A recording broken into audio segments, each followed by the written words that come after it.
organ atau sistem organ yang kalian pelajari di anatomi gitu. Jadi dia bisa terintegrasi. Kalau zaman dulu saya kuliah itu sendiri-sendiri. Jadi kalian belajar anatomi sendiri, histologi sendiri, biologi sendiri, fisiologi sendiri gitu.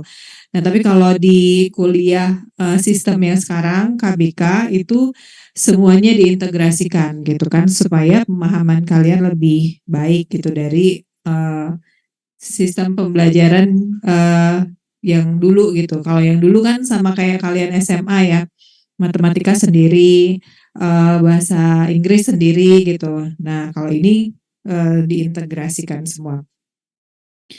Oke, kita mulai ya. Oh ya, perkenalkan saya Dr. Feni Larasati dari bagian histologi. Di histologi itu ada beberapa orang staf, ada Dr. Zenhafi, nanti beliau akan mengajar tentang histologi sistem saraf, kemudian ada Dr. Soilia, akan mengajar tentang histologi sistem imun, ada Dr. Yana, Dr. Yana nanti digestif dan untuk di blok ini ya, digestif dan ini, jaringan otot. Oke. Nah, mungkin sebagian dari adik-adik udah tahu apa itu histologi ya. Jadi histologi itu adalah ilmu yang mempelajari morfologi mikroskopis dari suatu jaringan gitu. Yang kita pelajari adalah morfologi mikroskopisnya gitu. Jadi nanti kita akan mempelajari struktur dari sel, kemudian struktur dari jaringan dan juga organ gitu ya. Kalau masih ingat, sel itu nanti kumpulan sel itu akan membentuk jaringan, kumpulan jaringan itu nanti akan membentuk organ, kumpulan dari beberapa organ membentuk sistem organ. Itu jangan lupa ya, nanti kita akan melihat mungkin kalau di biologi kalian mempelajarinya strukturnya yang lebih kecil lagi ya, sel dan segala macam organelanya. Retikulum endoplasma, terus mitokondria dan lain-lain sampai ke struktur yang lebih kecil lagi DNA dan gen dan lain sebagainya. Nah, tapi kalau di histologi kita mulai dari sel, organ dan sistem organ. Oke, mengapa kita perlu belajar tentang histologi? Karena segala hal yang menyebabkan histologi itu mempelajari struktur normal ya, struktur normal dari suatu jaringan. Jadi bukan struktur yang sakitnya. Kalau yang sakitnya nanti namanya beda lagi. Kalian akan belajar di patologi anatomi. Kalau di histologi kita belajar struktur normalnya. Nah, kalau untuk bisa mengenal suatu proses yang abnormal, kita harus mengenal yang mana sih yang normalnya, gitu. Jadi kalau misalnya kalian nanti melihat suatu jaringan itu bentuknya berubah, kalau kalian nggak tahu yang normalnya, kalian nggak tahu ini sebenarnya sakit atau enggak, gitu kan, jaringan ini gitu. Nah, tapi kalau kalian tahu struktur normalnya, itu nanti kalian bisa mengidentifikasi penyakitnya, gitu. Dan kemudian segala abnormal proses itu berhubungan dengan perubahan struktur itu. Jadi kalau misalnya ada perubahan struktur dari struktur yang normal, itu biasanya fungsi organ tersebut juga akan berubah. Gitu. Nah, beda dengan anatomi, kalau di histologi kita belajarnya harus menggunakan tools, harus menggunakan alat bantu ya. Alat bantunya itu adalah mikroskop. Nah, waktu di blok 3 di praktikum biologi udah mengenal mikroskop kan? Sudah pernah pakai secara langsung ya? Nah, di histologi kalian akan selalu menggunakan mikroskop gitu ya. Jadi setiap kali praktikum kita pakai mikroskop. Jadi harus benar-benar terlatih gitu menggunakan mikroskop. Nanti ujiannya juga pakai mikroskop. Gitu. Jadi jangan sampai nanti waktu praktikum kalian cuma ngobrol aja gitu. Jadi sering-seringlah menggunakan mikroskop, gerakin lensanya, gerakin puter-puter ininya, mikronya dan lain-lain sebagainya. Jadi nanti waktu pas ujian kalian gitu nggak panikan gitu waktu megang mikroskop. Karena kan waktu ujian itu nanti sistemnya kalian misalnya duduk di satu meja gitu kan, ada mikroskopnya. Nanti 1 menit kemudian kalian pindah ke meja berikutnya untuk mengidentifikasi jaringan apa yang ada di mikroskop tersebut gitu. Nah kalau panikan kan kalau misalnya berubah gitu gambarnya, nggak tahu cara nyarinya lagi, ya udah selesai gitu. Nah, apa namanya, nggak bisa disalahkan temennya yang sebelahnya atau misalnya mikroskopnya yang salah, ya kalian harus bisa nggunain mikroskopnya itu gitu. Jadi kalau misalnya jaringannya tiba-tiba hilang karena lensanya keputar, ya kalian harus bisa makainya lagi, benerinnya lagi gitu. Jadi waktu praktikum itu harus dimanfaatkan dengan baik. Ini adalah sejarah mikroskop, bisa dibaca aja. Ini ada mikroskop cahaya, ada mikroskop kontras, ada mikroskop polarizing, kemudian elektron mikroskop. Yang paling detail itu adalah mikroskop elektron. Tapi kita di sini menggunakannya mikroskop cahaya ya. Kalau mikroskop elektron kita bisa lihat sampai organela-organelanya. Tapi kalau mikroskop cahaya cuma sampai sel aja dan kumpulan sel. Oke, nah sebelum kita bisa mengidentifikasi jaringan itu di bawah mikroskop, kita nggak bisa misalnya kita mau lihat kulit misalnya ya, kita potong kulit kita terus kita taruh di bawah mikroskop, itu nggak bisa gitu. Jadi si jaringan itu sendiri itu harus dipersiapkan secara khusus untuk bisa kita amati di bawah mikroskop gitu. Karena kalau misalnya kita sembarang motong aja gitu kan, jaringan itu kan sel itu kan dia dalam 1 sentimeter aja itu ada bisa ribuan sel kan, dan dia bisa tertumpuk-tumpuk gitu. Begitu kita letakkan, kita nggak bisa mengidentifikasinya dengan baik gitu. Jadi si jaringan ini harus dipotong setipis mungkin supaya dia jadi cuma ada 1 lembar jaringan di daerah yang mau kita amati aja gitu. Jadi dia harus dipotong. Nah, teknik-teknik persiapan jaringannya itu tuh ada beberapa tahap. Mulai dari fiksasi, dehidrasi, embedding, kemudian microtom section dan staining. Yang pertama fiksasi. Fiksasi ini jaringan itu kalau sudah kita potong, misalnya kalian mau mengamati jaringan hepar misalnya ya, kalian potong jaringannya, kemudian kalian fiksasi dengan menggunakan cairan fiksasi, bisa formaldehid atau formalin, bisa ini mercury chloride atau picric acid. Biasanya yang umum itu formalin ya, formaldehid. Nah tujuannya apa? Fiksasi ini adalah untuk mempertahankan arsitektur normal dari jaringan.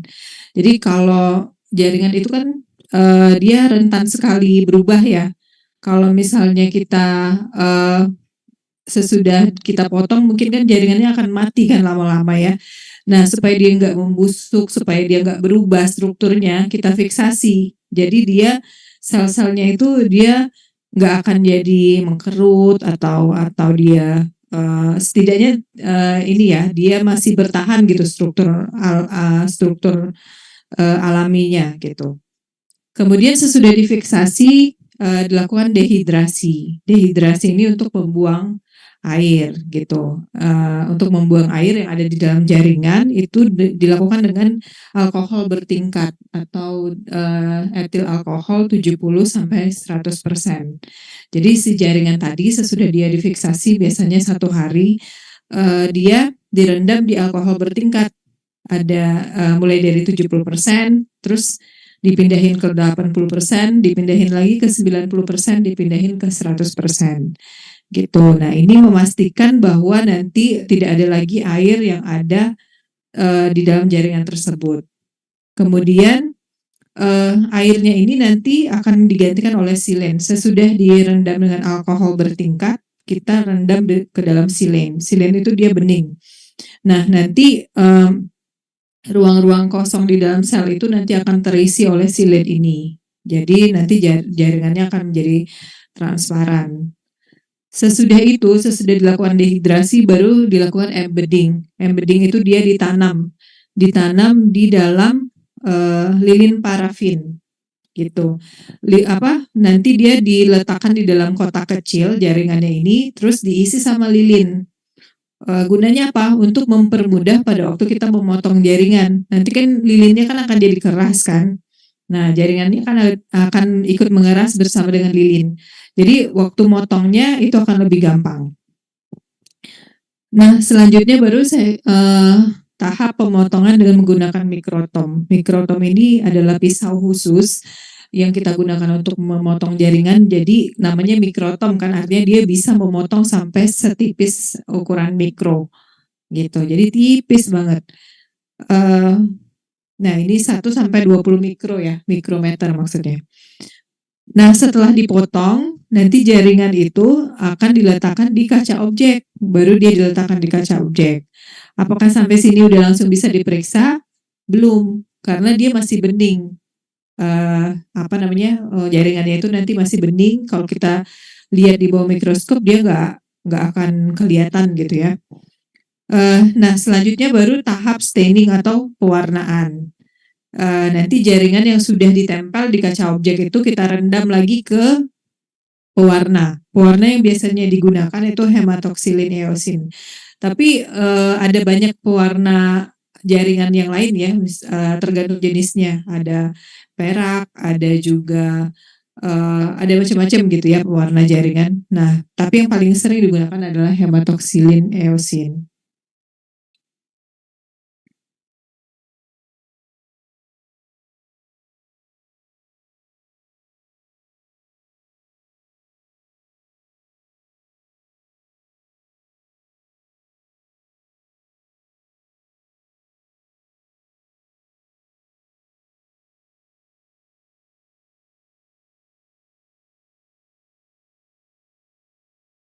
Ada yang kepotong gambarnya sebentar.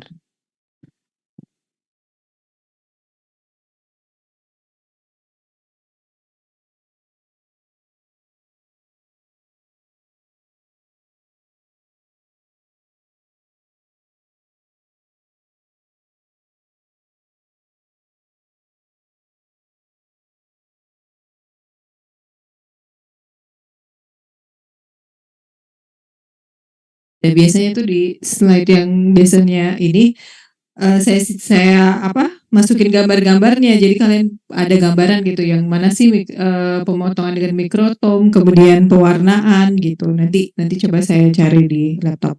Lanjut dulu ya.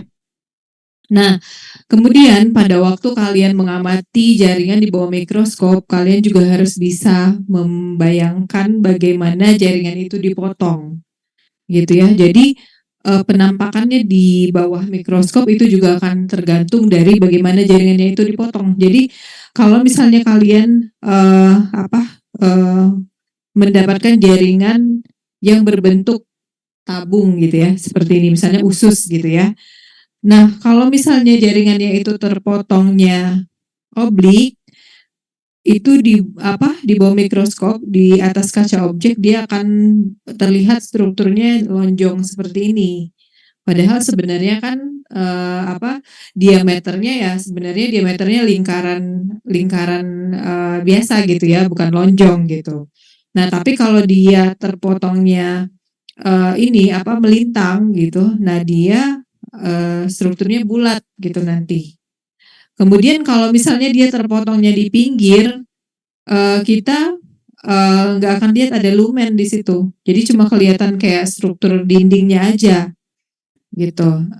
Jadi jangan kalian bayangkan oh ini nggak ada lumennya, berarti mungkin bukan bukan usus gitu. Mungkin apanya gitu. Padahal sebenarnya pemotongannya gitu, dia terpotong di pinggir gitu. Jadi kalian harus keliling gitu kan. Jadi kadang-kadang dalam satu penampang itu dia nggak cuman satu sisi aja yang terpotong gitu. Jadi mungkin ada di di sininya, ada juga di sininya gitu. Nah, kalau misalnya di daerah lain ternyata ada lumennya, berarti itu adalah organ ini gitu, organ usus misalnya ya. Nah, kalau misalnya dia terpotong di sini di tengah-tengah apa antara apa struktur yang seperti ini gitu. Nah, ini bisa aja dia lumennya kelihatan dua. Atau kalau dia terpotong longitudinal, dia malah kelihatan sendiri-sendiri seperti ini dindingnya gitu. Nah, itu jadi apa nanti kalau misalnya mengamati suatu jaringan, itu kalian juga harus membayangkan bentuk organnya seperti apa dan kira-kira dia terpotongnya di mana gitu. Oke, nah ini adalah contoh jaringan yang akan kalian lihat di bawah mikroskop. Nah, tapi ini yang bagusnya ya. Kadang-kadang kita nggak sebagus ini yang kita lihat di bawah mikroskop.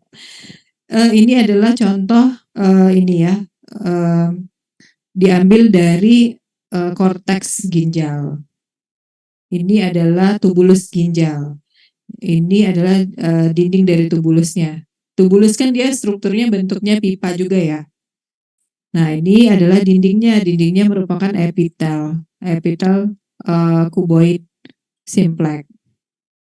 Ini adalah inti selnya. Gitu. Jadi yang bisa kita amati di mikroskop cahaya dengan pembesaran besar ya maksimalnya seginilah gitu. Kita nggak bisa lihat organelanya gitu.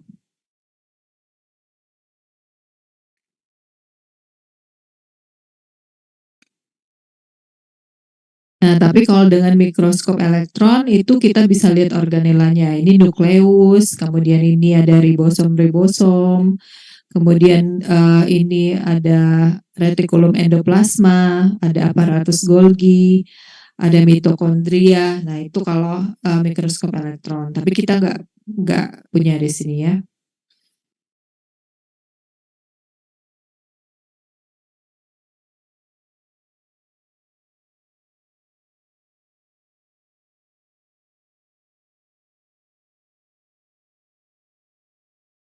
Untuk apa kuliah itu nanti kita akan ada IT, kemudian praktikum dan tutorial ya sama seperti blognya sebelumnya.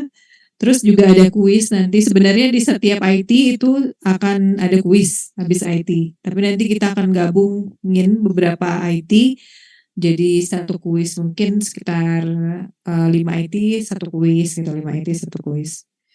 Supaya kemarin tuh hasil diskusi sesama dari bagian gitu pengennya kalian mempelajari dulu apa yang sudah dikuliahkan jadi nggak langsung diujikan saat itu juga jadi kalian dikasih waktu dulu membaca baru dikuiskan. Oke, untuk praktikum udah tahu ya tata tertibnya ya, pakai baju praktikum dan sendal. Jadi kalau misalnya kalian ketinggalan sendal itu nggak boleh masuk ke lab. Terus bajunya juga harus dipasang dengan rapi, dikancing. Jadi jangan masuk dengan ya bajunya sembarangan gitu ya. Harus rapi. Apalagi kalau yang praktikum nanti dosennya Dr. Yan Effendi, beliau benar-benar tegas. Nanti kalian nggak boleh masuk sama sekali kalau misalnya nggak rapi. Bawa identitas, kemudian tergantung nanti ya kalau misalnya kalau ada instruksi disuruh bawa buku gambar nanti boleh bawa buku gambar.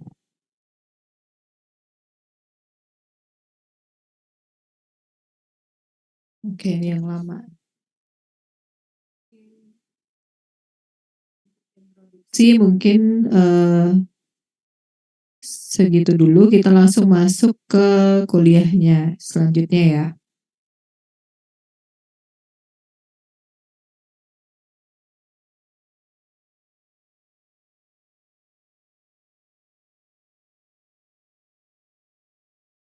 Oke, ada yang mau ditanyakan nggak tentang yang tadi sudah saya jelaskan introduction? Cukup jelas ya. Kita masuk ke kuliah tentang jaringan epitel dan epitel kelenjar. Ini masih nggak terlalu sulit sebenarnya materinya. Cukup gampang. Oke, ini tadi sudah ya. Kita akan mempelajari tentang jaringan epitel. Artinya kalau kita ngomongin jaringan, artinya dia tersusun dari beberapa sel, kumpulan dari sel-sel epitel gitu, yang mempunyai bentuk dan fungsi yang sama. Jadi kumpulan dari sel-sel epitel itu nanti kita sebut sebagai jaringan epitel. Jaringan dasar manusia itu ada 4. Ini mungkin harus kalian ingat ya. Ada jaringan epitel, ada jaringan ikat, ada jaringan otot, dan jaringan saraf. Keempat jaringan inilah yang menjadi penyusun semua organ yang ada di tubuh kita. Gitu. Misalnya jantung. Jantung itu pasti ada jaringan epitelnya, pasti ada jaringan ototnya, ada jaringan ikatnya, ada jaringan sarafnya. Gitu. Jadi semua organ di tubuh kita itu disusun oleh 4 jaringan dasar ini. Nah, pertama untuk bab yang hari ini kita pelajari tentang jaringan epitel. Apa sih jaringan epitel itu? Kalau kita ngomongin epitel itu dia artinya nggak jalan ya yang di itu ya.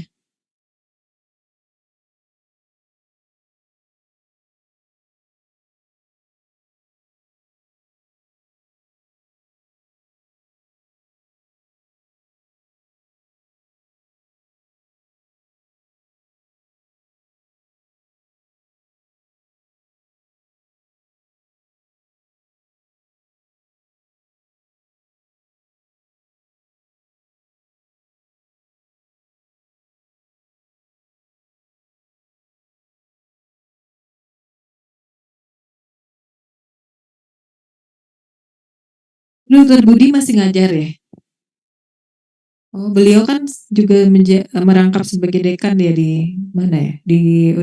Di FK di Lombok kalau nggak salah.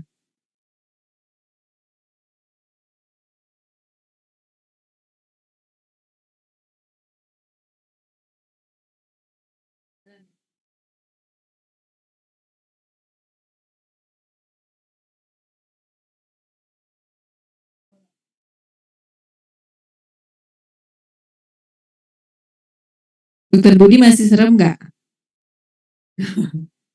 Dari zaman saya dulu emang kayak gitu beliau. Tapi apa di luar beliau sangat kebalikan gitu, baik banget.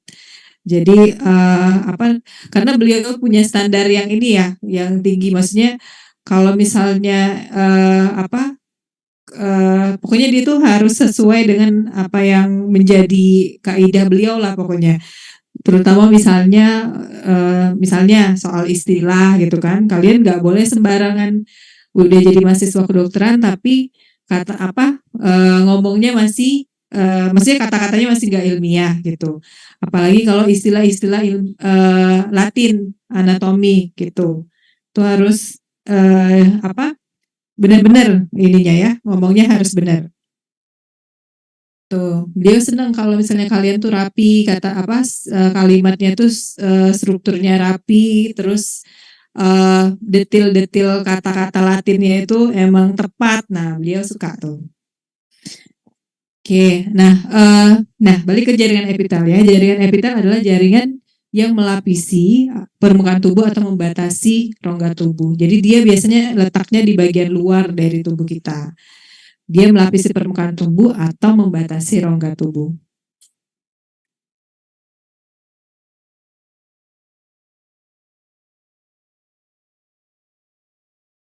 Nah, ada beberapa istilah tentang jaringan epitel ini. Yang menyebut jaringan epitel ini ada yang menyebutnya epitelium, ada juga yang menyebutnya mesotel, ada yang menyebutnya endotel.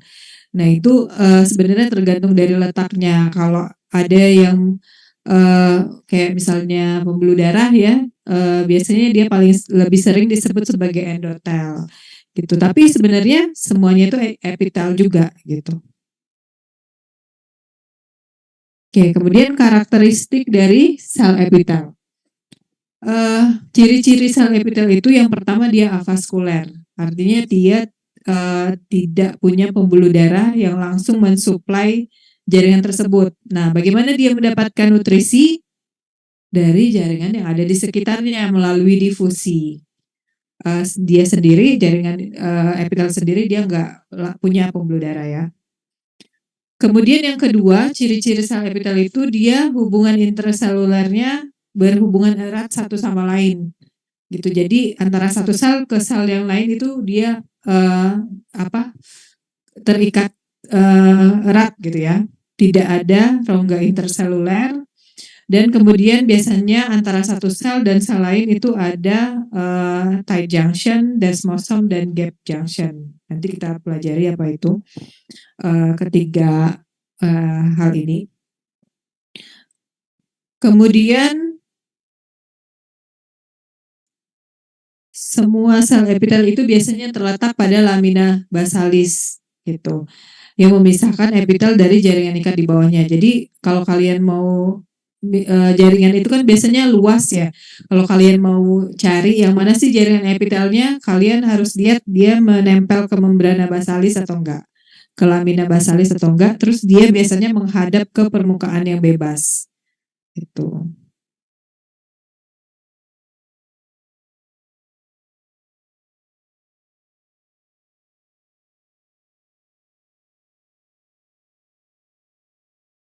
Saya tercopy yang lama nih.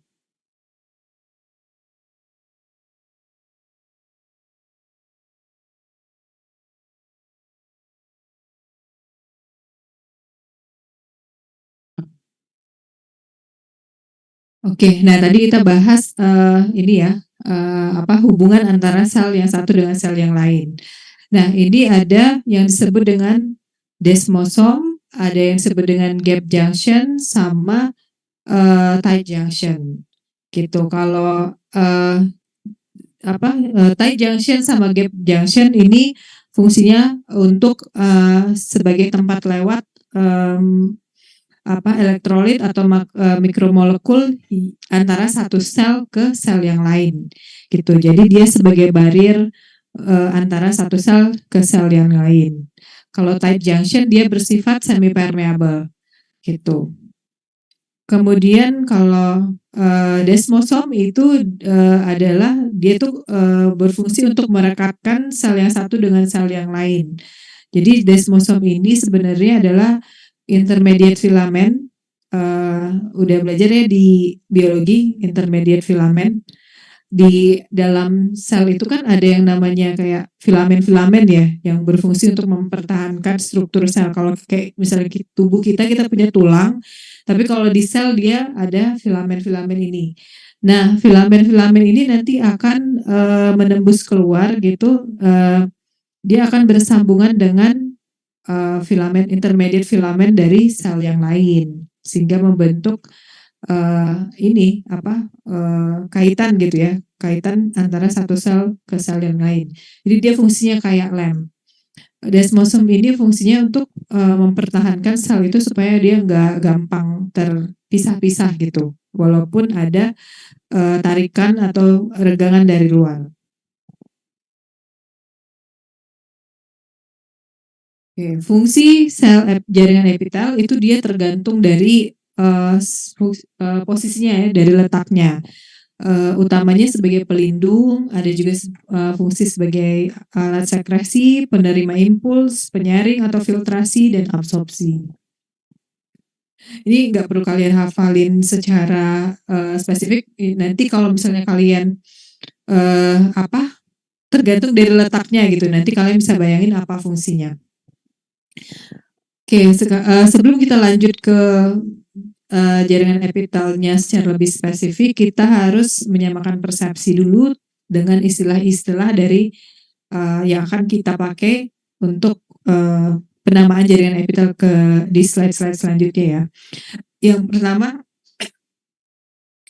kalau misalnya sel epitel itu terdiri dari satu lapis, itu kita sebut sebagai simple atau simplex. Ya, kalau misalnya dia berlapis-lapis, kita sebut sebagai stratified atau bisa juga kita sebut sebagai kompleks. Kalau dia berlapis-lapis semu, jadi dia tampak berlapis padahal cuma satu lapis, kita sebut sebagai pseudo kompleks atau pseudo stratified.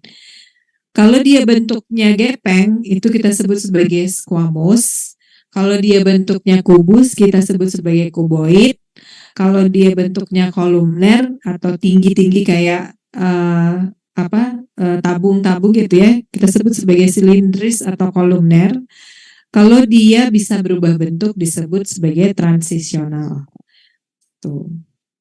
Nah, ini ilustrasinya. Kalau misalnya ada epitel, jaringan epitel, dia terdiri dari satu lapis sel dan dia bentuknya pipi, itu kita sebut sebagai epitel simple squamous atau epitel pipi selapis, ya.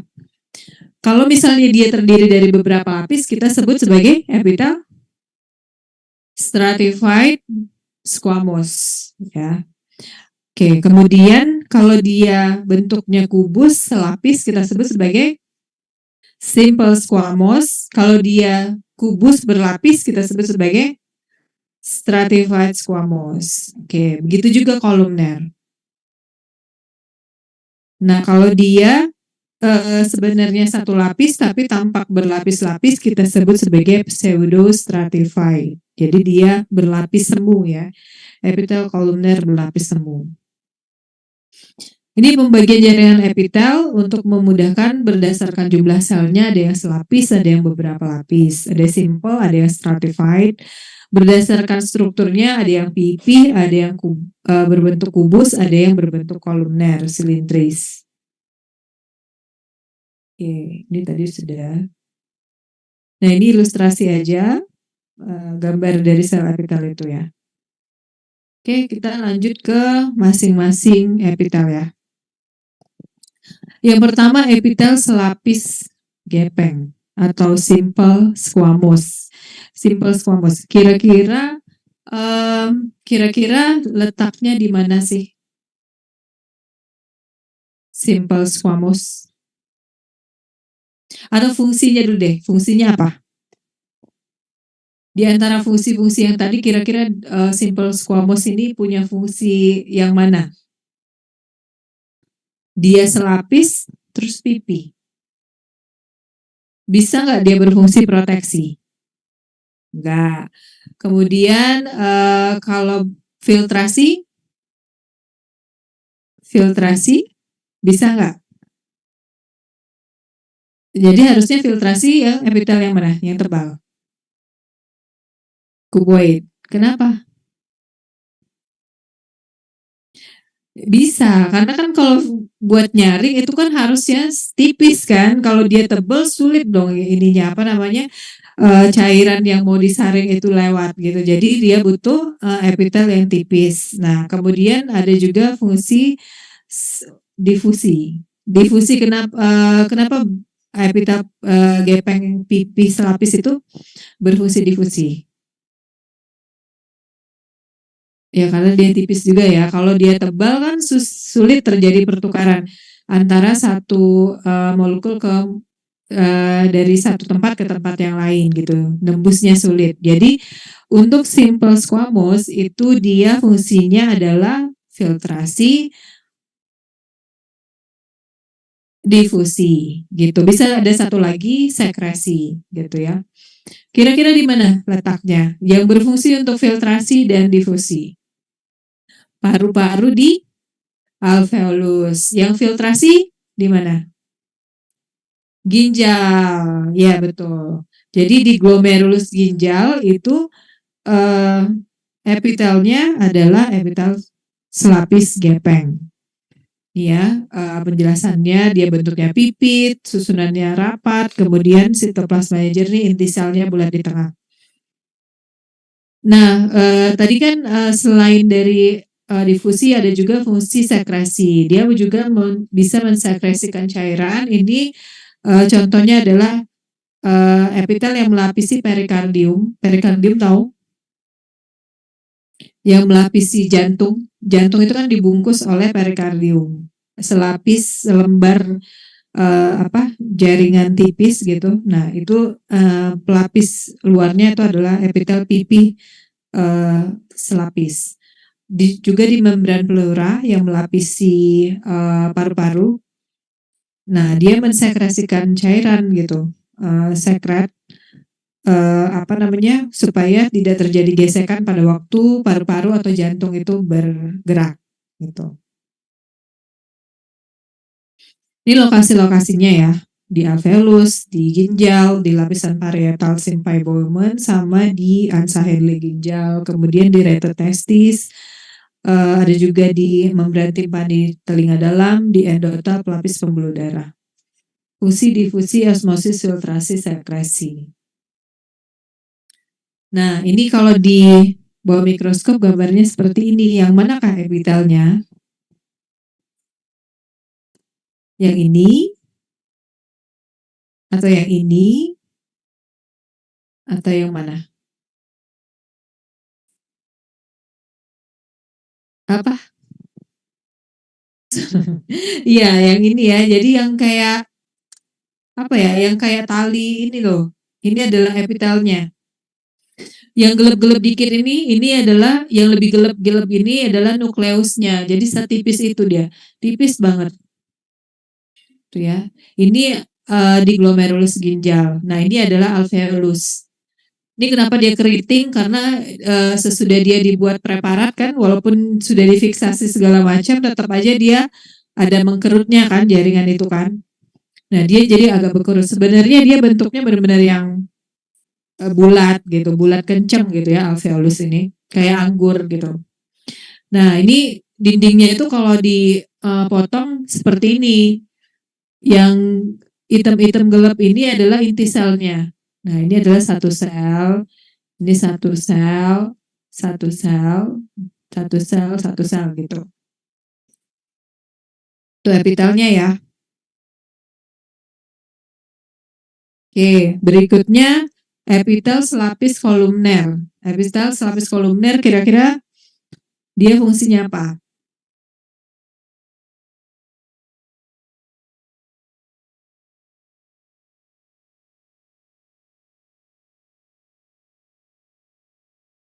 Epitel kuboid selapis itu lebih ke fungsinya untuk sekresi. Jadi pada umumnya dia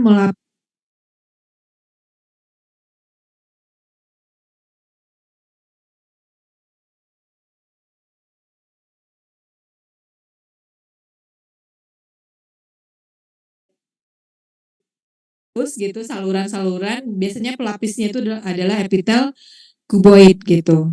Jadi dia tidak terlalu tipis tapi juga tidak terlalu tebal. Fungsinya untuk mensekresikan sekret. Kolumner dulu dia. Nih ya, fungsinya itu sebagai fungsi sekresi, proteksi tapi nggak terlalu kuat, dia lebih ke fungsi sekresi. Dia banyak terdapat di tubulus-tubulus organ atau di ductus-ductus kelenjar.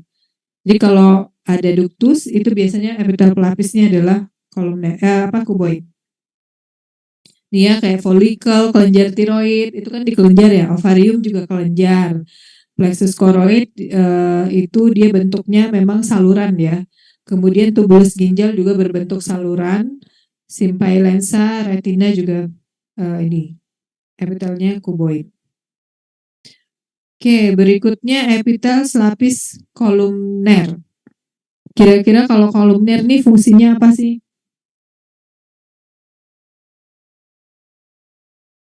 Proteksi? Nggak terlalu ya, karena dia cuma selapis, epitel selapis kolumner. Terus sekresi? Sekresi bisa. Kemudian absorpsi?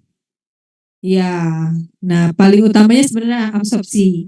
Karena kan kalau untuk absorpsi itu kan butuh selain luas penampang yang luas, tempat nyimpennya juga harus tebal kan, gitu. Jadi epitelnya memang bentuknya harusnya kolumner gitu, karena dia lebih tinggi-tinggi selnya. Kalau kuboid dikit banget kan tempat, kalau dia jadi tempat penyimpanan makanan gitu kan, dia nggak terlalu banyak gitu. Nah, biasanya terdapat di mana kalau kolumner? Usus. Mulai dari sebenarnya di traktus digestivus ya, mulai dari lambung sampai ke anus. Tapi bagian luar anus nanti dia ada sisi peralihan gitu.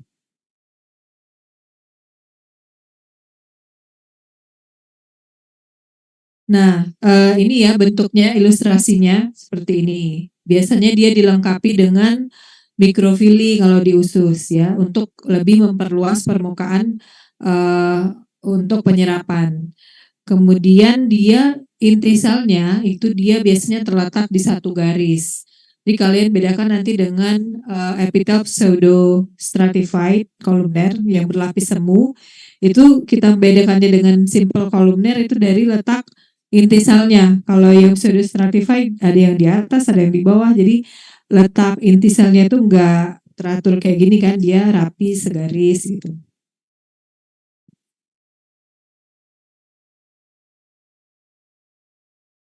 Nah ini ilustrasinya ya. Ini di usus halus. Ini adalah epitelnya besar-besar. Kemudian ada mikrofili lagi di atasnya. Biasanya di antaranya ada sel goblet untuk menghasilkan mukus. Nah ini juga dari usus juga. Ini adalah satu fili usus. Bedakan ya fili dengan mikrofili. Kalau fili itu kan jonjot usus itu ya. Nah ini adalah fili. Kalau yang di permukaan sel epitel itu mikrofili. Walaupun dua-duanya fungsinya untuk memperluas permukaan ya.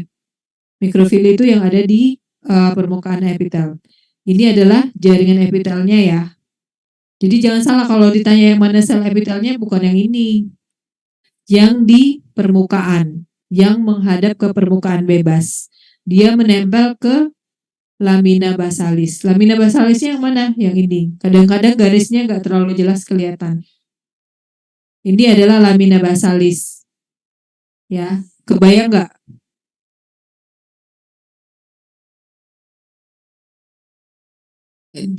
Yang di rumah nggak ini ya, nggak kelihatan ini kursornya ya.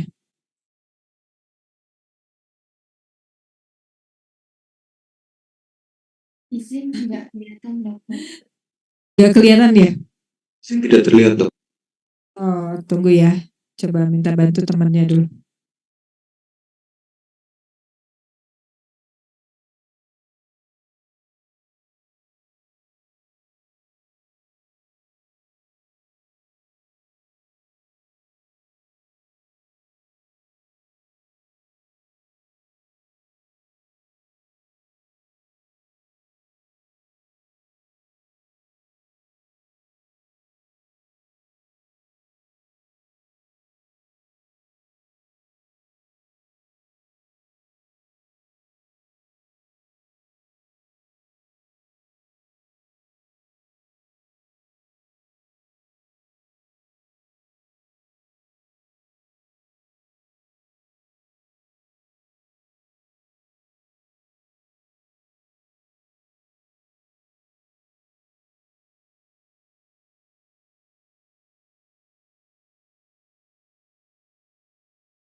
Nah, di gambar ini ya tadi ya. Jadi yang mana sel epitelnya, kalau kalian mau nyari sel epitel, itu kalian harus lihat mana permukaan bebasnya. Nah ini kan, ini adalah permukaan bebas ya. Dia menghadap ke permukaan bebas gitu. Jadi ini adalah sel epitelnya nih. Nah, dia tadi kan ciri-cirinya menempel pada membrana basalis. Nah, ini membrana basalisnya ini nih. Nggak kelihatan jelas memang garisnya, tapi ya ini kan di bawahnya udah sel yang berbeda lagi kan. Nah, ini adalah membrana basalisnya. Ini sel epitelnya. Gitu. Ini adalah sel epitel apa nih? Kalau bentuknya tebal gini, panjangnya tingginya lebih besar dari panjangnya, ini adalah epitel kolumner. Berapa lapis? Selapis. Nah, jadi ini kita sebut sebagai epitel kolumner simple atau selapis. Nah, ini kuboid tadi udah kita bahas. Nah, ini adalah epitel kuboid. Yang mana epitelnya? Yang ini. Karena dia menghadap ke permukaan bebas kan. Nah, ini adalah lumen. Lumen dari tubulus ginjal. Tuh. Ini epitelnya, ini inti selnya. Epitelnya yang ini nih. Ini satu sel, ini satu sel. Ini satu sel, satu sel. Nah, ini juga sama. Ini membrana basalisnya. Ini adalah satu apa namanya? Potongan melintang dari ini tadi. Dari tubulus ginjal tadi ya. Nah, ini sel epitel pelapisnya. Ini dindingnya ya. Nggak bergerak ya itu ya? Bergerak nggak sih? Ini ya, nggak bergerak dia. Nah, ini adalah membrana basalisnya. Ini adalah epitelnya. Ya. Jadi kadang-kadang kelihatan kalau misalnya ada tugas gambar, kalian tuh ketahuan kalau nggak tahu yang mana yang digambar gitu. Jadi kadang-kadang iya disuruh gambar epitel, kalian gambar yang lain gitu. Nah, itu kan ketahuan jadi nggak memperhatikan gitu. Setidaknya walaupun nggak tahu ini apa, tapi yang penting-penting tahulah gitu yang mana sel jaringan epitel, jaringan ikat yang mana gitu, jangan kebalik-balik gitu. Oke, berikutnya epitel berlapis gepeng.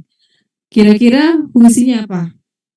Epitel berlapis, epitel pipi berlapis.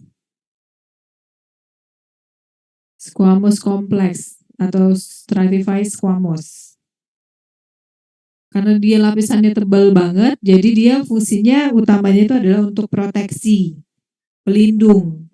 Nah, kira-kira kalau pelindung artinya dia letaknya di mana? Di luar ya. Jadi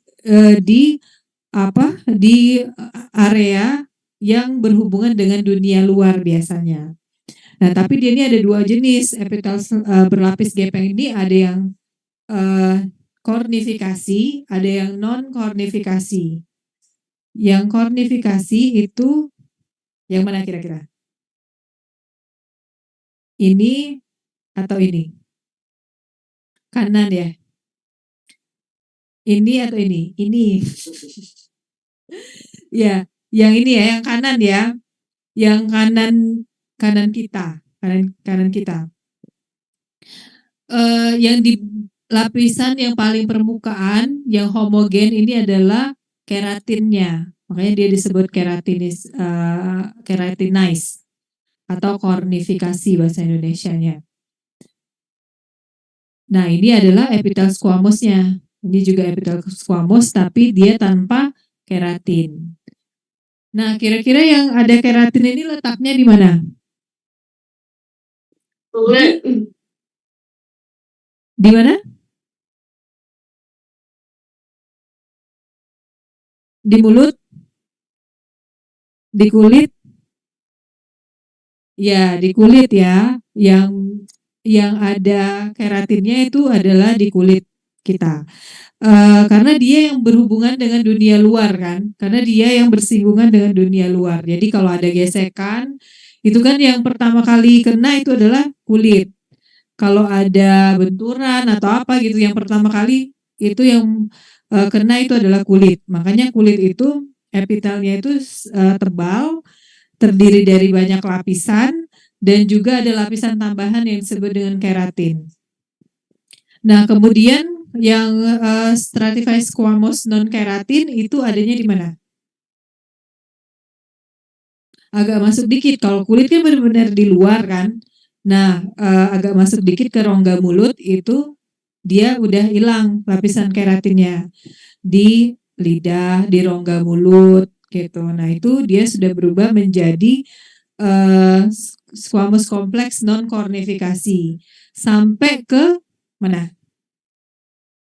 Esofagus. Di esofagus masih epitelnya squamous kompleks non keratin. Itu kebayang ya, yang paling luar dari tubuh kita itu squamous kompleks berkeratin.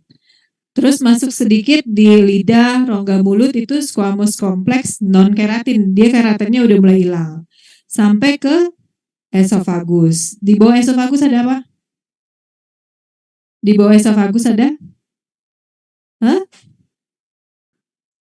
Lambung. Lah, lambung itu sudah berubah epitelnya, udah nggak lagi squamous kompleks tapi menjadi kolumner karena fungsinya sudah berbeda gitu ya. Kan kalau di esofagus makanan cuma lewat aja kan, dan namanya makanan kan dari luar kan. Jadi sebenarnya di esofagus itu masih dibutuhkan fungsi proteksi. Begitu sudah di lambung, dia sudah fungsinya sudah berubah menjadi pencernaan makanan. Nah, di situ epitelnya juga berubah menjadi epitel kolumner gitu ya. Sampai dia nanti ke usus halus, usus besar, rektum nanti semuanya epitelnya masih epitel kolumner gitu.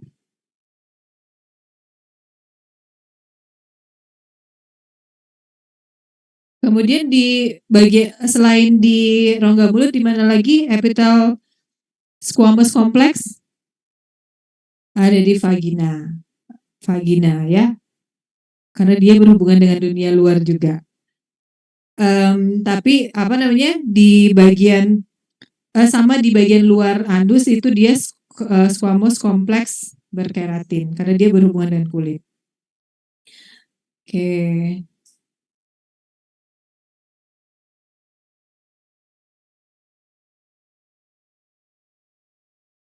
Berikutnya pseudo stratified columnar. Tadi pseudo stratified columnar ini mirip seperti epitel kolumner, tapi dia kalau kita perhatikan inti selnya itu kan tidak berada di satu garis.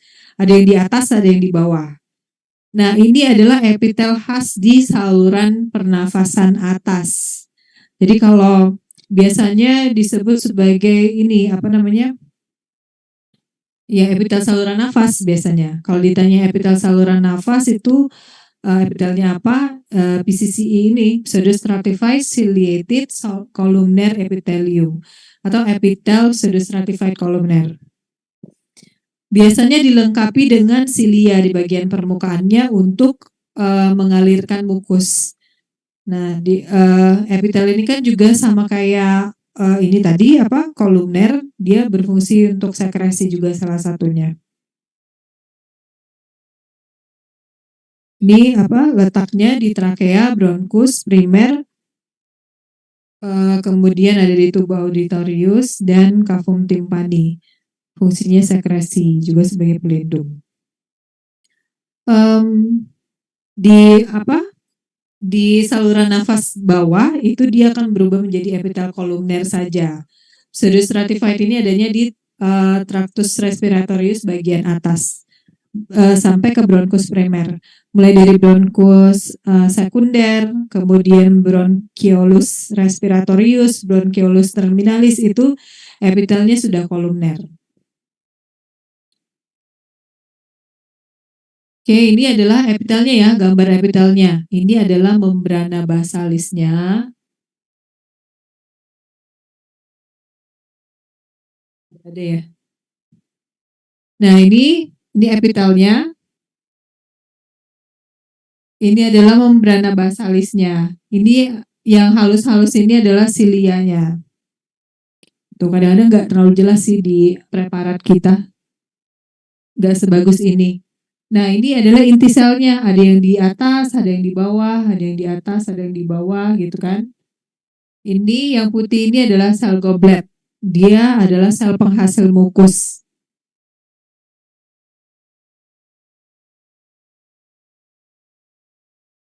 Oke, berikutnya adalah epitel transisional. Epitel transisional tadi apa? Dia bisa berubah bentuk ya, sesuai dengan kondisi dari organnya. Biasanya dia terdapat di saluran kemih. Jadi kayak vesika urinaria, ureter, dan sebagian uretra. Dia bentuknya itu berlapis seperti ini. Salah. Nih. Ini bentuknya beberapa lapis. Jadi kalau di preparat dia mirip kayak stratified squamous yang non keratin. Jadi nanti kalian harus bisa ngebedain antara dua epitel ini ya. Tapi kalau transisional itu kalian lihat epitel di bagian permukaannya ya. Kalau squamous kompleks non keratin dia kan bentuknya squamous ya. Nah, epitel di permukaannya tuh bentuknya pipih-pipih gitu ya. Lapisannya juga banyak, tapi di bagian permukaan itu dia bentuknya pipih. Itu kalau squamous kompleks. Tapi kalau transisional, epitel di permukaannya justru dia besar-besar gitu. Ada yang bentuknya cembung, ada yang menyebutnya sel payung karena dia kayak bentuknya tuh cembung seperti payung yang terbuka gitu. Dia fungsinya adalah untuk ini ya, apa namanya, menyesuaikan dengan kebutuhan dari organnya. Kalau misalnya ini apa kayak vesika urinaria, kalau dia terisi, dia bisa memperlebar permukaan gitu. Jadi dia bisa melebar permukaannya, tapi kalau dia kondisi relaksasi dia bisa lebih mengecil gitu bentuknya. Ini pada kondisi relaksasi ya, jadi yang cembung-cembung ini. Kalau dia kondisinya terisi, ini yang cembung-cembung ini nanti akan lebih memipih. Lapisannya juga akan lebih tipis. Nah, ini gambar epitel transisional ya. Ini nanti kalian perhatiin, ini kan beberapa lapis juga ya, mirip kayak epitel squamous kompleks tadi, yang non keratin terutama. Kalau yang keratin kan jelas ya di permukaannya ada keratinnya. Nah, kalian lihat di epitel permukaannya ini, nih. Ada yang bentuk-bentuknya cembung-cembung seperti ini ya. Kadang 2 sel menjadi 1. Nah, ini epitel transisional. Tuh.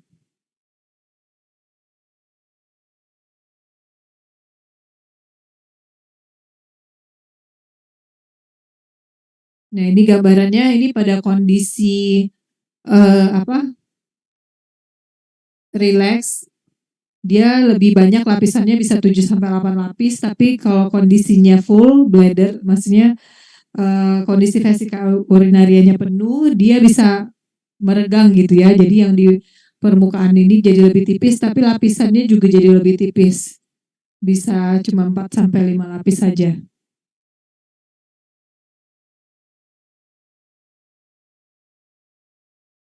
Oke, sejauh ini ada yang mau ditanyakan dulu nggak tentang jenis-jenis sel epitel tadi? Udah cukup jelas ya, udah cukup jelas bedanya ya. Sebenarnya kalau ini kita rangkum gitu, kalian tuh bisa ini ya, bukan menebak, maksudnya sambil membayangkan juga posisinya dan fungsinya gitu. Jadi kalau misalnya dia di kulit gitu ya, di kulit epitelnya apa? Kita lihat letaknya di bagian paling luar, terus dia berhubungan dengan dunia luar, pasti dia butuh fungsi proteksi gitu kan. Jadi butuh epitel yang tebal dan juga kuat. Nah, epitelnya apa? Yang paling tebal dan kuat itu squamous kompleks berkeratin. Gitu. Nah, kalau misalnya di esofagus itu epitelnya apa? Oh, dia sebenarnya masih agak luar ya letaknya di rongga mulut misalnya gitu kan, tapi sudah mulai masuk ke area bagian dalam tubuh, jadi dia sudah kehilangan keratinnya, epitelnya squamous kompleks non keratin. Turun lagi ke esofagus, dia masih tetap squamous kompleks non keratin, turun lagi ke lambung, sudah berbeda fungsi ya, jadi dia sudah ada fungsi pencernaan di situ, epitelnya jadi kolumner sampai ke usus halus, usus besar. Kemudian apalagi tadi?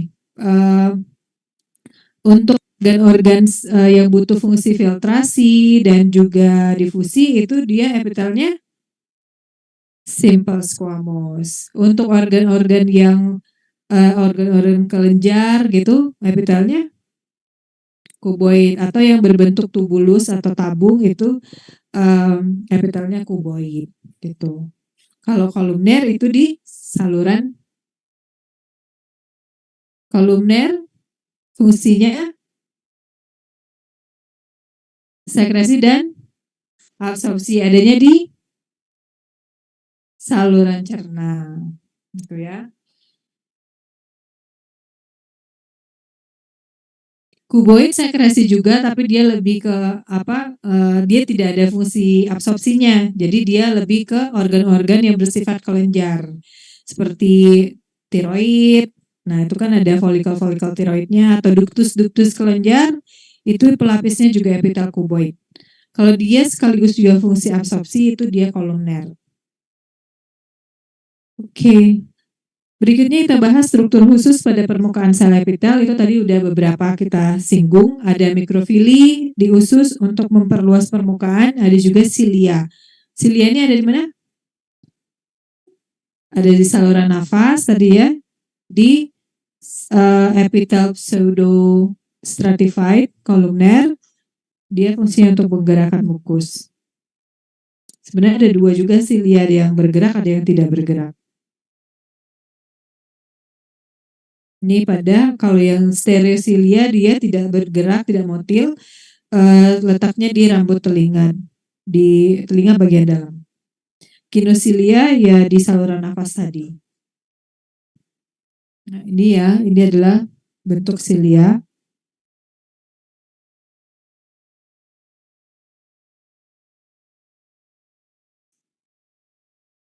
Oke, berikutnya kita membahas epitel kelenjar. Nah, di sini yang kita bahas adalah kelenjar eksokrin. Nanti ada bab khusus tentang kelenjar endokrin, itu ada banyak lagi ya. Nah, ini kita bahas epitel kelenjar untuk kelenjar eksokrin.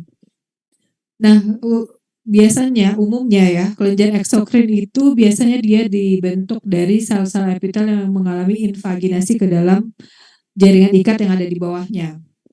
Gitu. Nah, bedanya antara eksokrin dengan endokrin, kalau eksokrin dia punya duktus, ada saluran untuk menyalurkan sekretnya. Tapi kalau endokrin dia nggak punya duktus, nggak punya saluran untuk menyalurkan sekretnya. Jadi dia sekretnya itu langsung dialirkan melalui pembuluh darah atau pembuluh limfe. Itu kalau endokrin. Yang kita bahas di sini adalah eksokrin. Klasifikasi kelenjar eksokrin ada berdasarkan jumlah sel yang menyusunnya, ada yang uniseluler, ada yang multiseluler. Yang uniseluler tadi contohnya sudah kita lihat, ada sel goblet, dia satu sel kecil itu bisa mensekresikan mukus. Kalau yang multiseluler, hampir semua kelenjar yang lain multiseluler. Kemudian berdasarkan cara sekresinya ada merokrin, ada apokrin, dan holokrin. Nah, ini ya, kelenjar uniseluler adalah dibentuk oleh satu sel, contohnya sel goblet. Ini sel goblet, sel piala ya, dia bentuknya tuh kayak cangkir sebenarnya.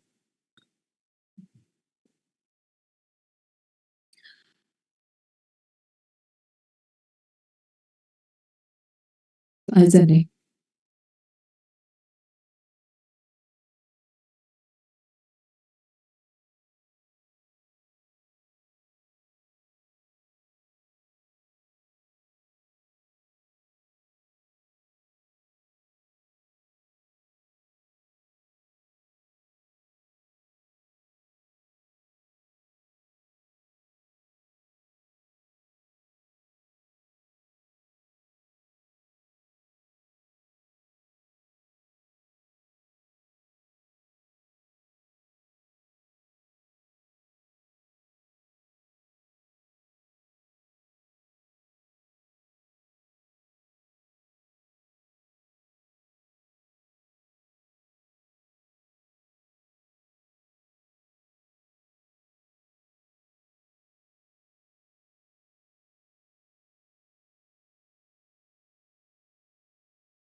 Udah ya, dikit lagi ya. Jadi pembagian kelenjar berdasarkan cara sekresinya ada merokrin, holokrin, dan apokrin. Kalau merokrin dia mengeluarkan sekretnya melalui eksositosis tanpa kehilangan komponen sel. Jadi yang dikeluarkan itu cuma sekret aja. Kalau holokrin jadi ada sebagian kalau holokrin ada sel kelenjar itu sendiri yang menjadi produk sekretorik dari kelenjar. Jadi selain sekret, sel itu sendiri juga ikut dikeluarkan. Contohnya adalah kelenjar sebasea. Nah, kalau apokrin itu ada sebagian ya, mengeluarkan bagian dari sel sekretorik sebagai produk sekresinya. Contohnya kelenjar mami. Nih ya. Kalau merokrin itu contohnya kelenjar keringat ya atau ekrin biasanya disebut. Jadi yang dikeluarkan adalah sekretnya aja. Ini adalah selnya ya. Selnya ini aparatus Golginya menghasilkan sekret, ini vesikel-vesikel sekresinya, kemudian yang dikeluarkan tuh cuma sekretnya aja, keringat aja gitu kan. Nggak ada komponen sel yang ikut dikeluarkan. Tapi kalau apokrin itu contohnya adalah kelenjar mame, ada sebagian dari sel itu yang ikut dikeluarkan gitu. Jadi ini adalah selnya, kemudian sesudah dihasilkan vesikel-vesikel sekretorinya itu nanti sebagian selnya akan ikut dikeluarkan. Kemudian nanti dia akan tumbuh lagi, terus dibentuk lagi sekretnya. Nah, yang terakhir holokrin ini contohnya kelenjar sebasea. Dia selain mengeluarkan sekret, selnya itu sendiri pun ikut dilepaskan keluar. Gitu. Jadi biasanya sekretnya itu sangat padat gitu ya, karena ada sel-sel penghasil kelenjarnya juga ikut dikeluarkan. Kalau yang ekrin itu tadi contohnya kelenjar keringat, dia encer ya, karena memang cuma cairan aja yang dikeluarkan. Kalau apokrin contohnya glandula mame. Kalau holokrin contohnya tadi kelenjar sebasea gitu. Jadi kelenjar sebasea tahu kan? Apa? Kelenjar minyak gitu. Sekretnya itu disebut dengan sebum atau komedo kalau kita bilang. Makanya komedo kan bentuknya kan padat ya, karena memang selain sebum, selain minyak, dia itu juga ada komponen selnya yang ikut dikeluarkan.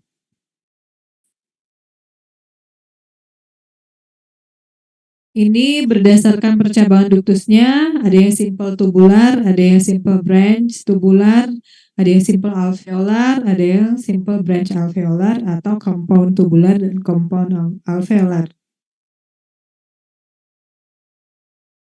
Nah, kemudian berdasarkan jenis sekretnya, itu ada kelenjar serosa, ada kelenjar mukosa, dan kelenjar campuran. Kalau serosa, sekretnya seros itu dia encer. Contohnya kelenjar parotis ya. Kalau di preparat dia intinya bulat, bentuknya asinus, kemudian dia menyerap warna, jadi warnanya lebih merah daripada kelenjar mukosa. Kalau kelenjar mukosa di preparat dia warnanya lebih pucat. Intinya pipih terdesak di bagian terpisah. Contohnya glandula palatina. Kalau kelenjar campuran ini ada struktur bangunan bulan sabit Giannuzzi. Ini adalah struktur serosa yang berdempet dengan mukosa. Contohnya glandula submandibula dan sublingualis. Oke, makasih. Ada yang mau ditanyakan? Ya. Ada yang mau ditanyakan sejauh ini? Gampang ya, sudah cukup jelas ya. Nanti kalau misalnya praktikum akan lebih jelas lagi karena kita bisa lihat langsung di preparat. Kalau nggak ada, saya mau nanya. Nah, tapi ini bukan kuis, belum ada nilai, nanti kuisnya. Kira-kira ini apa? Pseudo stratified kolumner, letaknya di trakea, ya boleh. Jadi dia ada di trakea, di bronkus primer, ya, di traktus respiratorius bagian atas. Nah, ini adalah contoh kelenjar mukosa ya. Ini adalah kelenjar serosa. mukosa dia lebih pucat, intinya di pinggir, terdesak ke pinggir. Kalau yang serosa dia lebih merah, intinya di tengah. Nah, kalau ini epitel apa? Simple kolumner. Simple kolumner letaknya di usus. Ini apa? Villi. Ini apa?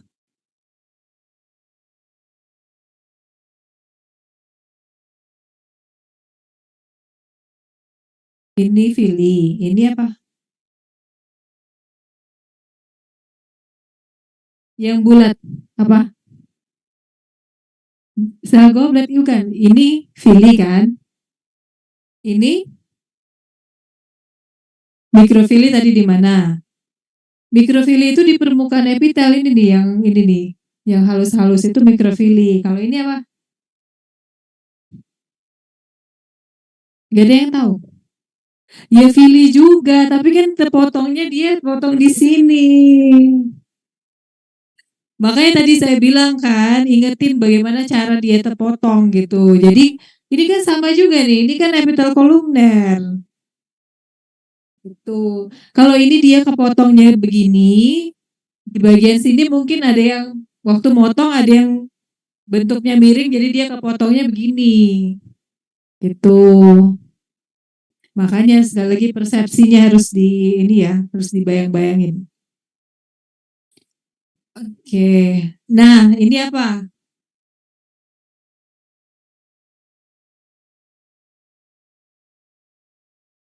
Stratified squamous berkeratin atau enggak? Enggak, terdapat di lidah, rongga mulut, esophagus, vagina. Ini nggak boleh kayak gitu, salah. Kalau kalau ujian ini apa? Keratin ya berarti cuma di permukaannya aja.